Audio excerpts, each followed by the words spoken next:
Everyone, once again welcome you all on Law Vita here. This is Aradhya Gupta, and today in this lecture we'll be discussing the sources of international human rights law. तो human rights की series हम लोग continue कर रहे हैं. 2 lectures अभी तक upload हो गए हैं. इसमें हम लोगों ने फर्स्ट लेक्चर में डिस्कस किया था meaning, definitions, evolution and basis of human rights, and in the second lecture we discuss the different kinds or the types of human rights. ठीक है, so the link of those videos are in description box to watch those videos. आज हम पढ़ेंगे कि जो हमारा international human rights law है ये डिराइव कहाँ से हुआ, इसके क्या क्या सोर्सेज हैं. ठीक है, सो देर आर, वैसे तो बहुत सारे सोर्सेज हैं पर कुछ स्पेसिफिक एन्यूमरेटेड सोर्सेज हैं that we'll discuss here. So let's begin. International human rights derive from the variety of sources which are as follows. So the first is the international treaties. Treaties क्या होती हैं? Treaties एक तरीके की I can say they are the agreements और the pacts जो कि अलग अलग कंट्रीज़ करती हैं आपस में for the trade and commerce, for the maintenance of peace, security and other reasons. So international treaties are the most important sources of human rights law. treaties जो है सबसे important source consider की जाती हैं international human rights law को promote करने में, propagate करने में और उसको enable कराने में. Presently a number of multilateral treaties relating to human rights are in force which are legally binding to those states which are parties to them. तो आज के डेट में बहुत सारी मल्टीलेटरल ट्रीटीज़ जो हैं वो ह्यूमन राइट्स से रिलेटेड जो है वो इन्फोर्स हैं. मल्टीलेटरल मतलब कि जो दो से ज़्यादा कंट्रीज़ के बीच में आपस में उन लोगों ने ये ट्रीटी या एग्रीमेंट साइन किए होते हैं मिल के. ठीक है, बहुत सारे unilateral treaties, bilateral treaties, multilateral treaties जो हैं वो इस वक्त प्रेजेंटली इन्फोर्स्ड हैं जो कि ह्यूमन राइट्स को इनेबल कराने में, ह्यूमन राइट्स को कहते हैं सबके ह्यूमन राइट्स को इंश्योर कराने के लिए और उसकी सिक्योरिटी को मेंटेन करने के लिए, ह्यूमन काइंड की सिक्योरिटी को मेंटेन करने के लिए, डिग्निटी को मेंटेन करने के लिए उनका मेन एम होता है. तो वो सारी ट्रीटीज़ जो हैं वो लीगली बाइंडिंग होती हैं उन सभी स्टेट कंट्रीज़ के ऊपर जो उन ट्रीटीज़ के, उन एग्रीमेंट्स के मेंबर होते हैं या उनकी पार्टीज़ होते हैं.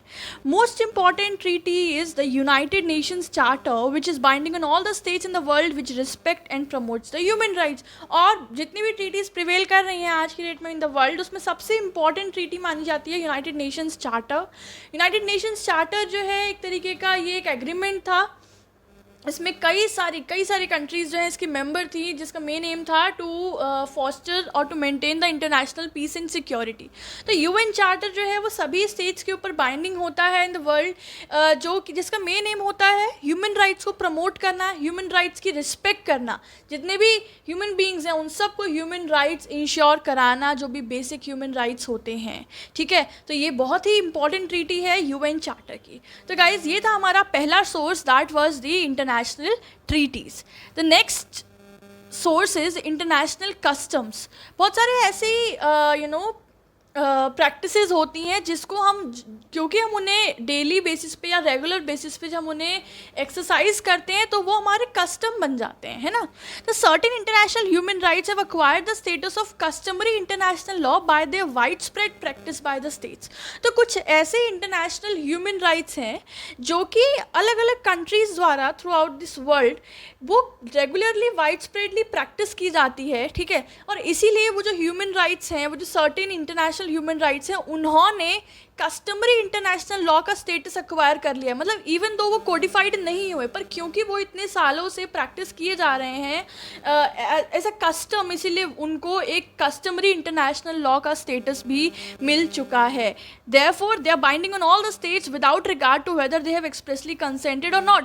मतलब इसलिए फ़र्क नहीं पड़ता कि स्टेट्स ने उस लॉ को या उस कस्टम को थ्रू दी डॉक्यूमेंट उसको बाइंडिंग इन्फोर्स कराया है या उसकी मेंबर बने हैं, नहीं, नो मैटर, क्योंकि वो उसको फॉलो कर रहे हैं एज अ प्रैक्टिस. तो वो जो है बाय इप्सो फैक्टो उस ट्रीटी का कह सकते हैं या उस ह्यूमन राइट्स जो पैक्ट है या जो कस्टम है उसका जो है वो पार्ट बन जाते हैं और वो उसके ऊपर ऑब्लिगेशन इम्पोज हो जाती है that they have to follow the same. ठीक है, सो ज़रूरी नहीं है कि whether they have expressly consented or not for the same. तो सेकेंड हमारा सोर्स हो गया इंटरनेशनल कस्टम्स. थर्ड है अदर इंटरनेशनल इंस्ट्रूमेंट्स। इसके अलावा भी कुछ अदर इंस्ट्रूमेंट्स हैं which have played a major role in the development of the international human rights law. So a great number of international declarations, resolutions and recommendations which are relating to the human rights have been adopted under the guidance of United Nations। तो कई सारे declarations अलग अलग, resolutions, recommendations जो हैं human rights से related, कई सारे ऐसे recommendations, resolutions और डॉक्यूमेंट जो हैं वो अडॉप्ट किए गए हैं यूनाइटेड नेशंस की गाइडेंस के अंदर। वो सभी भी जो है ह्यूमन राइट्स के सोर्स कंसिडर किए जाते हैं।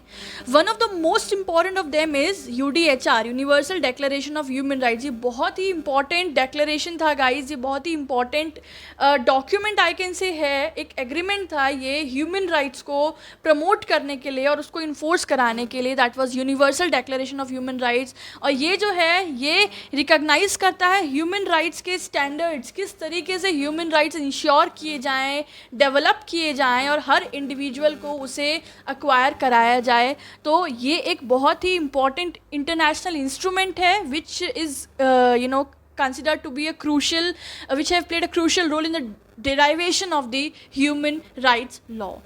Declarations such as adopted by Tehran Conference, Vienna Conference also serve as a source of commitment by the international community। और मतलब कई सारी कॉन्फ्रेंसेस हुई हैं इन द पास्ट जो कि ह्यूमन राइट्स को के पॉइंट ऑफ व्यू से और उसको इनेबल कराने के लिए ही वो कॉन्फ्रेंसेस हेल्ड हुई थी, जैसे कि तेहरान कॉन्फ्रेंस है, वियना कॉन्फ्रेंस है और भी कई सारी कॉन्फ्रेंसेस हुई थी।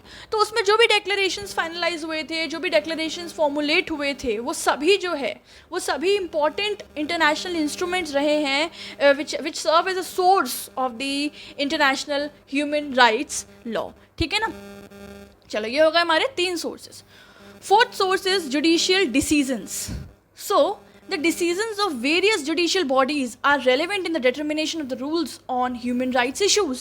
मतलब सिर्फ डॉक्यूमेंट्स ही नहीं, सिर्फ पेपर वर्क ही नहीं, कई सारे केसेस के अंदर ह्यूमन राइट्स के साथ डील करता है जिसका जो भी हेल्डिंग्स हैं उनमें जजेस ने, जुडिशियल बॉडीज़ ने अलग अलग डिसीजंस दिए, रेलेवेंट डिसीजंस दिए based on the precedents, based on the provisions of the official documents और द रूल बुक। तो जो भी डिसीजंस उन्होंने दिए हैं, डिटरमाइन किया है ह्यूमन राइट्स से रिलेटेड भी रूल पर्टिकुलर केस के अंदर, वो डिसीजंस भी सोर्स कंसिडर किए जाते हैं ह्यूमन राइट्स के इवोल्यूशन में। Decisions of municipal courts and human rights issues have contributed immensely to the development of international human rights law. और इंटरनेशनल कोर्ट के डिसीजंस ही नहीं, म्यूनिसिपल कोर्ट्स जो हमारी नेशनल कोर्ट्स होती हैं, हर कंट्री की जो इंडिविजुअल कंट्री कोर्ट्स होती हैं, उसमें भी जो भी ह्यूमन राइट्स इश्यूज में जो भी डिटर्मिनेशन किया गया है, ठीक है, जो भी कहते हैं कि रूल्स डेवलप हुए हैं, इंट्रोड्यूस हुए हैं ह्यूमन राइट्स से रिलेटेड, वो सभी ने भी अल्टीमेटली एक अपना कंट्रीब्यूशन दिया है, एक क्रूशियल कंट्रीब्यूशन दिया है इन the development of international human rights law. And in addition to the judicial decisions, opinions of the arbitral bodies whose function is to mediate on complaints of human rights violation under various treaties, they also assist in the determination of these rules which are relevant to the international human rights। और इसके साथ साथ judicial bodies के judgements के और decisions के साथ साथ बहुत सारी आर्बिट्रल बॉडीज़ होती हैं, ठीक है, आर्बिट्ररी बॉडीज़ होती हैं जो कि आर्बिट्रेशन प्रोसीडिंग्स से जो हैं वो मामलों को सुलझाती हैं। आउटसाइड ऑफ द कोर्ट जाके जो है वो एक तरीके से सुलझाया जाता है मामला और एक डिसीजन इंश्योर किया जाता है। तो आर्बिट्रल प्रोसीडिंग्स जो भी होती हैं, आर्बिट्रल बॉडीज़ जो होती हैं, वो भी अब जैसे फॉर एग्जांपल कोई भी केस आया है जिसमें ह्यूमन राइट्स वायलेशन या ह्यूमन राइट्स की इनेबिलिटी की बात हो रही है, तो उसके मीडिएशन में वो जो भी अपनी बात रखती हैं, जो भी फंक्शन वो प्ले करती हैं, ठीक है, सो इन a way or the other they also assist in the determination of the rules which are relevant for international human rights law, है ना। तो इस तरीके से judicial decisions are also considered to be one of the source of international human rights। And the last source we are discussing here is official documentations। So the official documents of United Nations and its subsidiary bodies have produced a vast amount of documentations, the materials, records, documents which are related to human rights matters like Human Rights Law Journal, Human Rights Review, European Law Review, etc.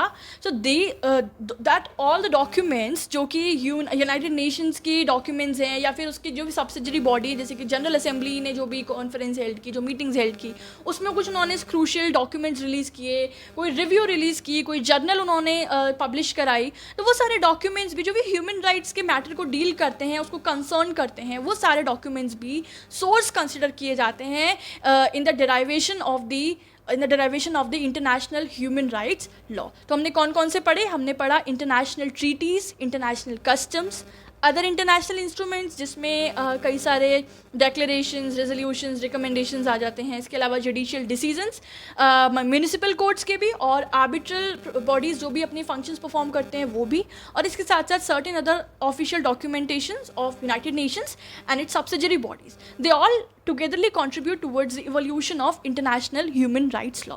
Now quickly let's have a conclusion, then we'll sum up this lecture. So the conclusion here is many international and national institutions have contributed to the protection of human rights. The above mentioned are the most important sources of international human rights.